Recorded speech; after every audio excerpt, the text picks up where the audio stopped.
વિચારમાં મશગુલ થઈ ગયા, લીન થઈ ગયા, સમજાતું નથી બીજું કોઈ. 8 ઘર મન બોલી ઉઠા કે મારે ઓલી એક છે એ હચવાતી નથી, તે 8 ઘર કર્યા એનું પૂરું નથી થતું. અને અહીંયા પછી તો મને પાછું વાયડું કે આ તો ભાઈ દ્વારિકાનો અધિપતિ છે, અને હું તો ઝૂંપડીમાં રહેવા વાળો બ્રાહ્મણ. ખેર હશે, પણ ત્યાં તો બધી અષ્ટપટરાણી ક્રમ અનુસાર બધાને આશીર્વાદ આપ્યા. પણ ત્યાં તો ઓલી 16,100 ને ખબર પડી ગઈ કે ભગવાનના કોઈ મિત્ર આવ્યા છે અને આશીર્વચન આપે છે, અને 8 ને આશીર્વાદ આપ્યા અને ખબર પડી. અને ત્યાં સિપાહીઓએ બધાએ હળવેકથી ભગવાનના કાનમાં આવીને કીધું કે વાહ માથાકૂટ થાય મોટે પાયે. અને બધી એમ કીધું છે કે ઓલી 8 એ પ્રભુની માનેતી, અમે બધી અણમાનતી. એમ પ્રભુના કાનમાં આવીને ફરિયાદ કરી. પ્રભુએ કીધું તો કલેશ થશે મોટા પાયે. એક કામ કરો, હવે બધાને છૂટી મૂકો, દરવાજો હવે ખોલી નાખો અને કહી દો કે એને હવે તૈયાર થઈ જાય. થાળી લઈ અને ત્યાં તો બધી 16,100 એ થાળી લઈ આખે સોને શણગાર સજી અને બધી તૈયાર થઈ ગઈ. બધી આમ એક કતારમાં લાઈનમાં ઊભી રહી ગઈ દરવાજાને આડે. અને પછી ત્યાં દ્વારકાધીશે આજ્ઞા કરી કે હે સિપાહીઓ, હા દરવાજો ખોલી નાખો. એમ કીધું, પણ ત્યાં તો જ્યાં દરવાજો ખોલ્યો ત્યાં તો આખી કતાર છૂટી. અને જ્યાં સુદામાએ જ્યાં આ દ્રશ્ય જોયું ત્યાં સુદામા બોલી ઉઠા, એ ગોવિંદ બચાવો, તો ગામની બાયું છૂટી, બધી ગામની બાયું છૂટી. પણ ત્યાં તો ભગવાન બોલ્યા કે હે મોટા ભાઈ, આ ગામની બાયું નથી, આ બધી મારી છે. એમ કીધું ત્યાં તો પૃથ્વી પર જઈ પડ્યા, મૂર્છા આવી ગઈ અને સુદામા ઢળી પડ્યા. પાણી છાંટ્યું ને ઉઠાડ્યા કે એ મોટા ભાઈ ના લે, આ 8 ને આશીર્વાદ આપ્યા, આ બધાને આપવાના છે. ત્યાં સુદામા કે મગજ કામ નથી કરતો સુદામાનો. અને પછી કતાર ચાલુ થઈ, એક પછી એક આશીર્વાદ દેવા માટે. સુદામા મૂંગા જ બેઠા જ આમને. હજી ઓલી કેસેટ ચડી, હજી કેસેટ ઉતરતી નથી. આટલી બધી પટરાણી 16,108 અને બધી પગે લાગવા આવે, પણ સુદામા વિચારમાં જ છે. હવે ઓલું શાંતિ સુખ થતું, હવે 8 વાર તો બોલ્યા, હવે 8 વાર શાંતિ સુખ બોલ્યા. વળી પાછું ચાલુ તો કર્યું, પણ 50 વખત બોલ્યા ત્યાં ગળું ભેળાઈ ગયું. હાવ આ મારું નથી ભેળાઈ ગયું, 8 દીમાં ગળું ભેળાઈ ગયું હાવ. અને પછી હવે શું કરું? પછી સુદામા એટલું જ કરે, આશીર્વાદ આશીર્વાદ આશીર્વાદ. પણ એમ પછી હવે એમ કેટલી વખત હાલે? 1500 વખત તો એમ કર્યું, 1500 ને કાઢી એમ કરીને. પછી આ ખૂટે ઘડીકમાં, આ લાઈન તો બહુ લાંબી હતી આમ. અને પછી પાછું સુદામાએ પછી એમ કીધું, પછી આશીર્વાદ, પછી ગળું તો હાવ બેહી ગયું, હાવ બંધ થઈ ગયું. પછી ખાલી સુદામા આમ જ કરે, હાલો હાલો હાલો. પછી ચાલુ કર્યું, પછી ત્યાં બાવડું રહી ગયું, હાથ રહી ગયો. આ કઈ આ થોડું લોખંડનું શરીર છે, હાથ રહી ગયો હાવ. પછી હાથે દુખવા માંડ્યો, સુદામા બેહી ગયા. પછી જેટલી પગે લાગવા આવે ને એટલે સુદામા એમ જ કરે, હાલો હાલો. પછી માથું હલાવવાનું ચાલુ કર્યું. પછી આ ગરદન રહી ગઈ. 5,000 વખત તો ઈ કર્યું, પણ આ 16,100 નો કાફલો ઘડીકમાં ખૂટે. માથું રહી ગયું હાવ, રક્તક થઈ ગઈ ગળામાં. પછી તો હાવ બંધ કર્યું, હાવ મૂંગા જ રહ્યા સુદામા. અને પછી ખાલી એટલું જ કરે,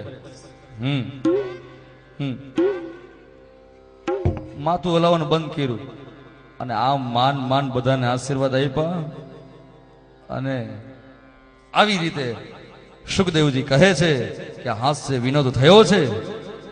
અને સુદામાએ 16,108 પટરાણીને આશીર્વચન આપ્યા છે અને બધાને કૃત્ય કર્યા. આવા પવિત્ર બ્રાહ્મણના જેને આશીર્વાદ મળી જાય એના પાપ બધા દૂર થઈ જાય સાહેબ, એના પાપ બધા ધોવાઈ જાય. ભગવાન જાણે છે કે આમાં આ પટરાણી જેટલી છે એનું કલ્યાણ છે. જો એ આશીર્વાદ લેશે તો એમાં એનું હિત રહેલું છે, હિત છુપાયેલું છે. આશીર્વાદ આપ્યા, બહુ રોકાણા. અને પછી રૂક્ષ્મણી ભગવાનના કાનમાં એટલું જ કહ્યું કે પ્રભુ સુદામા જ્યારથી આવ્યા છે ત્યારથી એક પોટલી લઈને આવ્યા છે ને છૂટી ક્યાંય મૂકતા નથી, ક્યાંય રેઢી મૂકતા નથી. અને એમાં પછી રાત્રિનો સમય હતો અને બધા હાસ્ય વિનોદ કરતા હતા, હસતા હતા. એમાં ભગવાન બોલ્યા કે હે મિત્ર સુદામા, યાદ છે આપણે સાંદીપની ઋષિના આશ્રમમાં ભણતા અને પેલો રાત્રિના કેવો વરસાદ આવ્યો હતો, તમે મારા ભાગના ચણા ખાઈ ગયા હતા, યાદ છે? સુદામા કે ઈ કેમ ભૂલી હગું, એના કારણે તો આ જિંદગીભર ધોતી બદલાવા નથી રહી, ધોતિયું બદલાવા નથી રહ્યું. તારા ભાગના કનૈયા હું ચણા ખાઈ ગયો તો ધોતિયું બદલાવા ન રહ્યું. હે, આના ઉપરથી એવું સાબિત થાય કે એક મુઠ્ઠી કૃષ્ણના ભાગના ઈ ચણા ખાઈ ગયા સુદામા તો જિંદગીભર ધોતી બદલાવા ન રહી. તો મિત્રના ભાગની ગુણીઓને ગુણીઓ ઉલારી જાય, મિત્રના ભાગની ગુણીઓને ગુણીઓ ઉલારી જાય. સમજાય છે? જીવન મળ્યું છે તો મિત્રનું કોઈ દી પચાવવું નહીં, મિત્રનું કોઈ દી પચાવવું નહીં. મિત્રના ભાગની ગુણીઓને ગુણીઓ ઉલેરી જાય તો પછી એની હાલત શું થાય, એની હાલત શું થાય? કોઈ દી લેવું નહીં મિત્રનું, કોઈ દી યાદ રહે જીવન પર્યંત. કોઈ દી મિત્રના ઋણમાં રહેવું નહીં, કોઈ દી ઋણ રાખવું નહીં. આપણે ભણતા ગુરુજીને દ્વાર તને કાંઈ સાંભળે રે, આપણે ભણતા ગુરુજીને દ્વાર તને કાંઈ સાંભળે રે. હા કરતા સેવા કામ મને કેમ વિસરે રે, હા કરતા સેવા કામ મને કેમ વિસરે રે. આપણે ગ્યાતા જંગલની મોજાડ તને કાંઈ સાંભળે રે, આપણે ગ્યાતા જંગલની મોજાડ તને કાંઈ સાંભળે રે.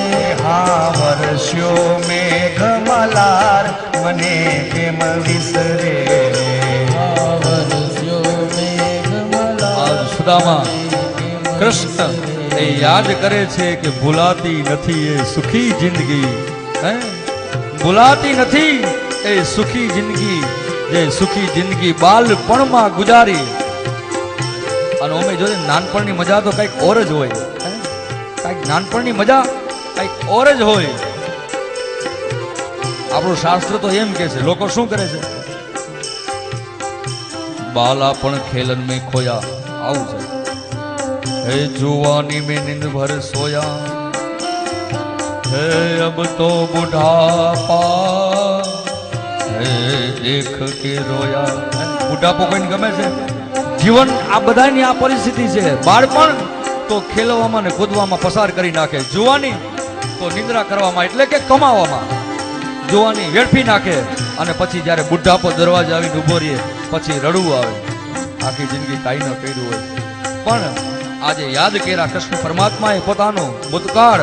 પણ ત્યાં સુદામા બોલ્યા કે ઓહો માતાજીએ ભાગ તને કાંઈ સાંભળે રે, આપણે લીધો માતાજીએ ભાગ તને કાંઈ સાંભળે રે, આપણે લીધો માતાજીએ ભાગ તને કાંઈ સાંભળે રે, આપણે લીધો માતાજીએ ભાગ તને કાંઈ સાંભળે રે. હું ખાઈ ગયો એકલ પેટ મને કેમ વિસરે રે, હું ખાઈ ગયો એકલ પેટ મને કેમ વિસરે રે.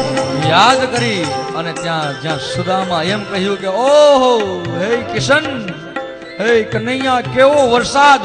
પણ ત્યાં તો પોટલી નીચે પડી અને 14 બ્રહ્માંડના અધિપતિએ દ્વારિકેશે એ પોટલી હાથમાં લઈ લીધી. જ્યાં પોટલીને છોડી પણ ત્યાં તો સુદામાએ કહ્યું કે કિશન રેવા દે ભાઈ, છોડી દો, ગરીબની લાજ જાહે, આજે ગરીબની લાજ જાહે. કારણ કે આ વૈભવ જોયો ને, ગરીબનો બ્રાહ્મણ મૂંઝાઈ ગયો કે આવડો વૈભવ અહીંયા તો સોનાની દ્વારિકા અને હું મારી પોટલીમાં તો ફક્ત તાંદુલ છે. અને આ તાંદુલને હું બહાર કેમ કાઢું? મારી ટીકા થશે, કેમ કાઢું? ત્યાં તો ભગવાને કહ્યું નહીં મોટા ભાઈ, હાથ છોડી દો. હાથ છોડાવી દીધો, પોટલીને છોડી નાખી.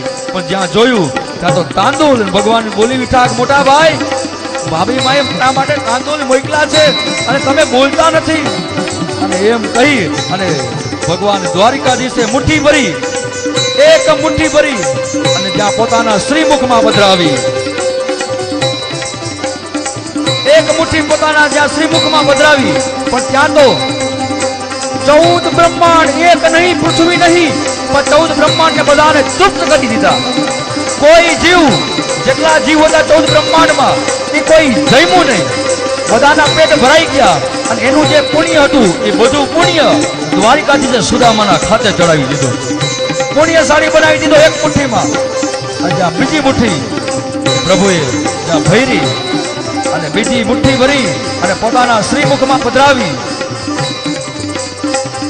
જ્યાં બીજી મુઠ્ઠી ભરી પોતાના શ્રીમુખમાં પધરાવી, પણ ત્યાં તો પોરબંદરની બજારમાં ઇન્દ્ર લોભાએ એટલી સંપત્તિના ઢગલા કરી દીધા. પોરબંદરની બજારમાં મેલના મેલ ખડકાઈ ગયા અને હદ થઈ ગઈ. ઇન્દ્ર લોભાએ એટલી સંપત્તિ આપી દીધી સુદામાને. ઇન્દ્ર સલામ કરે એટલી સંપત્તિ પોરબંદરમાં ઢગલા થઈ ગયા. અને ત્યાં ત્રીજી મુઠ્ઠી ભરી અને જ્યાં ભગવાન શ્રી કૃષ્ણ જ્યાં પોતાના શ્રીમુખમાં જ્યાં પધરાવા જાય, પણ ત્યાં તો રૂક્ષ્મણીએ હાથ પકડી લીધો ભગવાનનો અને રૂક્ષ્મણી બોલી છે કે હે પ્રભુ અમને આપો, અમને આપો.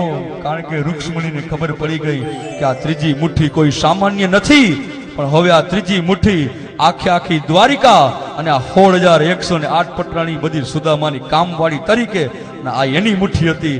અને જ્યાં 14 બ્રહ્માંડનો નાથ પોતાના મુખમાં જ્યાં મુઠ્ઠી પધરાવા ગયો, ત્યાં રૂક્ષ્મણી હાથ પકડી લીધો ને રૂક્ષ્મણી કહ્યું, અરે અમને નયા આપો ને રે, અરે મોરારી રે, અરે સેવામાં રાખો, અરે રે સાંભળા. મુઠ્ઠી ભગવાને પોતાના શ્રીમુખમાં પધરાવી નહીં, મુઠ્ઠી નીચે મૂકી દીધી ને બોલી રૂક્ષ્મણી કે હે પ્રભુ અમને તમારાથી વિખૂટ ન કરો. તમે દ્વારિકા એ તમારા મિત્રને આપી દો, મને એનો કોઈ વાંધો નથી, પણ અમને તમારા શરણોમાં રાખો, અમને તમારાથી દૂર ન કરો. વિયોગ સહન થાય એમ નથી.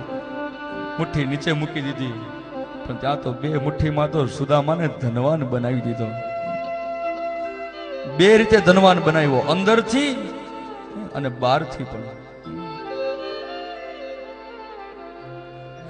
સુદામા જ્યારે આવ્યા ને ત્યારે ભગવાને કહ્યું હતું કે સુદામા બોલ્યા કે પ્રભુ તમને આવતા બહુ વાર લાગી. કિશન ત્યાં ભગવાન બોલ્યા હે સુદામા મને નહીં તમને આવતા વાર લાગી.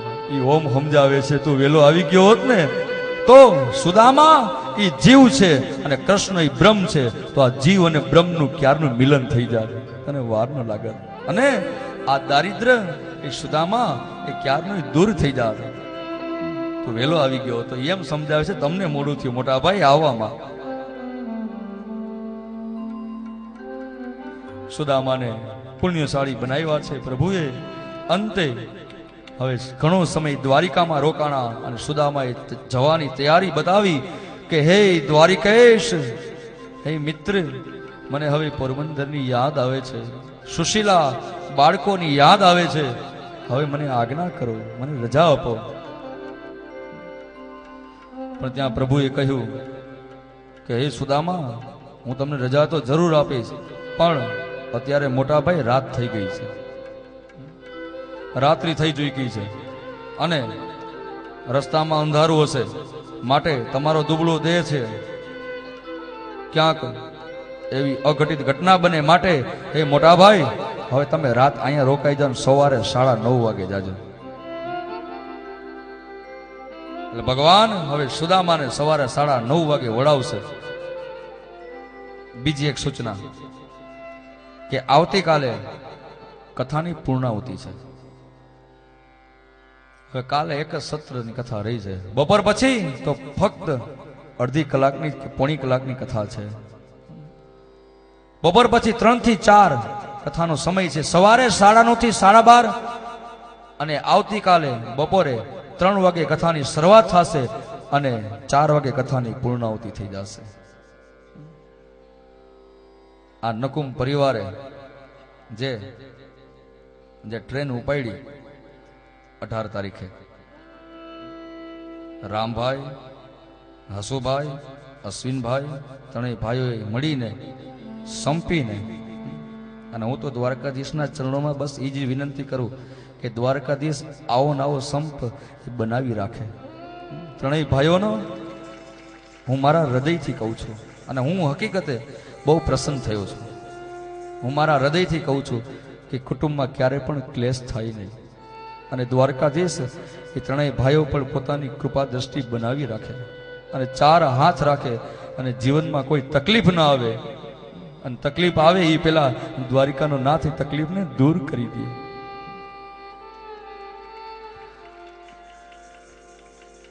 બસ મારે દક્ષિણામાં આ જોઈ છે, મારે બીજું કાંઈ જોતું નથી. હું આ ભાગવત યાદ રાખજો, તમે બધા મારા ઋણમાં છો, અને આજના દિવસે હું દક્ષિણામાં ઈ માગું છું. અને એક વસ્તુ હું તો ઘણી વખત કહું છું કે હું આ કથા પૈસા માટે નથી કરતો, હું મારા નિજાનંદ માટે આ કથા કરું છું. મારા નિજાનંદ માટે, મારી મોજ માટે આ કથા કરું છું.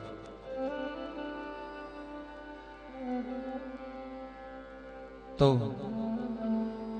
જાજો સમય ન લેતા બસ ભગવાનના ચરણારવિંદમાં એટલી જ પ્રાર્થના કરું. જેમ પગમાં ઠેસ લાગે અને માથું એમ કે, માથું થોડું એમ કે એમાં મારું શું, અને પગમાં જેમ ઠેસ લાગે અને પીડા મસ્તક સુધી પહોંચે, એમ તમારા પરિવારમાં ક્યારેય ન કરે. નારાયણ કોઈ તકલીફ આવે તો આખો પરિવાર સાથે મળીને એનો સામનો કરે, એવી દ્રષ્ટિ દ્વારકાધીશ તમને આપે, એવી શક્તિ આપે તમને. એક લાકડી હોય ને તો તૂટી જાય, પણ 10 લાકડી ભેગી થાય ને તો એને તોડવી બહુ મુશ્કેલ છે. એમ બધા સંપીને રહેજો, ભેગા થઈને રહેજો. આ પ્રેમ આ તો સાહેબ દુર્લભ છે. આ પ્રેમ તો દુર્લભ છે. એ તો જન્મ જન્મના પુણ્ય હોય તો આ પ્રેમ મળે, આ પરિવાર મળે, અને ભાઈઓ મળે. એમાં તો પહેલા પુણ્ય જોઈ. આ તમારી ઉપર તો આવડી મોટી કૃપા કરી છે ભગવાને, કેવડી સરસ કૃપા કરી. પુણ્ય તો પુણ્યશાળી તો તમે બધા છો જ. ત્યારે તો દ્વારકાધીશ તમારા આંગણે પધાર્યા. આવડું મોટું ભાગીરથ કાર્ય તમે કરી નાખ્યું. આથી વિશેષ શું હોઈ શકે? જે દેવતાઓને પણ દુર્લભ છે, જે પેઢીઓની પેઢીઓ વહી જાય છતાં ભાગવત કથા ન થાય. પણ આજ હું તો એમ માનું છું, દ્વારકાધીશે સામે આવીને તમારો દરવાજો ખખડાવ્યો, તમારો દરવાજો ખખડાવ્યો છે, ને તમારી ઉપર આજે કૃપા વરસાવી છે. પણ હું એટલું જ માગું છું, આટલી કૃપા વરસાવી છે તો પછી એને ભગવાનને ક્યારેય નિરાશ ન કરતા, પ્રભુને ક્યારેય નિરાશ ન કરતા.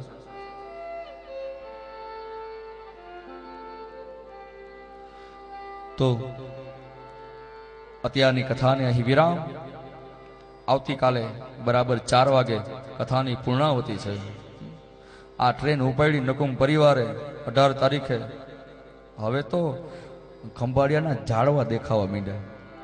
હવે બધાએ સામાન પોતપોતાનો તૈયાર કરી લેજો ભાઈ, સામાન તૈયાર કરી લેજો, બેગ બધી તૈયાર કરી લેજો. હવે તો ઝાડવા માંડ્યા દેખાવા. હમણાં બસ કાલે બરાબર 4 વાગે આ ટ્રેન ખંભાળિયાના પ્લેટફોર્મ ઉપર આવીને ઊભી રહી જાય. જેમ મેં અગાઉ પણ કહ્યું કે આપણે બધા ઋણાના બંધને આ ભેગા થયા છીએ. જેમ નદીમાં લાકડા તણાતા આવે અને પછી પાણીની ઠોકર લાગે ને પોતપોતાની દિશા પકડી લઈએ, એમ કાલે આપણે 4 વાગે બધા પોતપોતાની દિશા પકડી લેવાના છે. અત્યારે તો આપણે બધા ઋણાના બંધને ભેગા થયા છીએ, ઈશ્વરની કૃપાથી ભેગા થયા છે. તો અત્યારની કથાને અહીં વિરામ. સૌના રહેલા હૃદયમાં રહેલા પરમાત્માને મારા સાદર પ્રણામ. શ્રી બાલકૃષ્ણલાલ કી જય, શ્રી રામચંદ્ર ભગવાન કી જય. ઓમ નમઃ પાર્વતી પતય હર મહાદેવ. નકુમ પરિવાર બધા છેડા છેડી લઈને ભાગવતજીની આરતી કરવા માટે. થોડીક જ વારમાં આરતી અને પ્રસાદ આપણી પાસે આવી જશે. જે શાંતિથી આપ બધા બેઠા છો એ શાંતિથી બધા બેઠા રહેજો. થોડીક જ વારમાં આરતી અને પ્રસાદ આપણી પાસે આવે છે. ત્યારબાદ આરતી અને પૂજા પતી જાય પછી જેઓને શાસ્ત્રીજીનું સન્માન કરવાની ઈચ્છા હોય આજના દિવસે અને પરિવારનું પણ જેઓએ સન્માન કરવાની ઈચ્છા હોય તો આજના દિવસે બધું સાંજના 7 વાગ્યા પછી પ્રસંગ રાખ્યો છે. જે મહેમાનો આવ્યા છે જેને આ પરિવારનું સન્માન કરવાની ઈચ્છા છે તો ખાસ બધા આજે કથા વિરામ થઈ જાય પૂજા પછી બધાએ આ સન્માનમાં રહેવાનું છે હાજર, એ વાત ધ્યાનમાં રાખશો. અને એક ખાસ સૂચના કે બધાય તાંદુલની પ્રસાદી લઈને જાજો, કારણ કે એનું એક મહાત્મ્ય છે. જેમ ભગવાન દ્વારકાધીશે તાંદુલ આરોગ્ય પવા ખાધા અને સુદામાનું દારિદ્ર્ય હરી લીધું, એમ આ કથા મંડપમાં જેટલા ભક્તો પધાર્યા છે એ આ તાંદુલની પ્રસાદી લેશે તો એનાય પણ દ્વારકાધીશ દુઃખ હરી લે. માટે બધાએ આ પ્રસાદી લઈને જ આવવાની છે.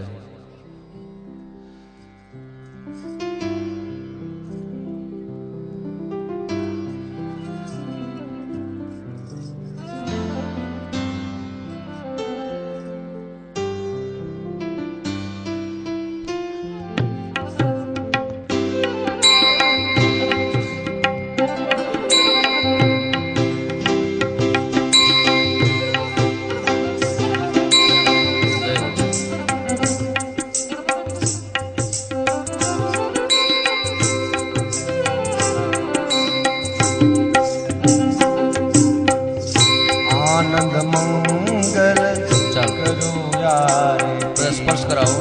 હરિ ગુરુ સંતની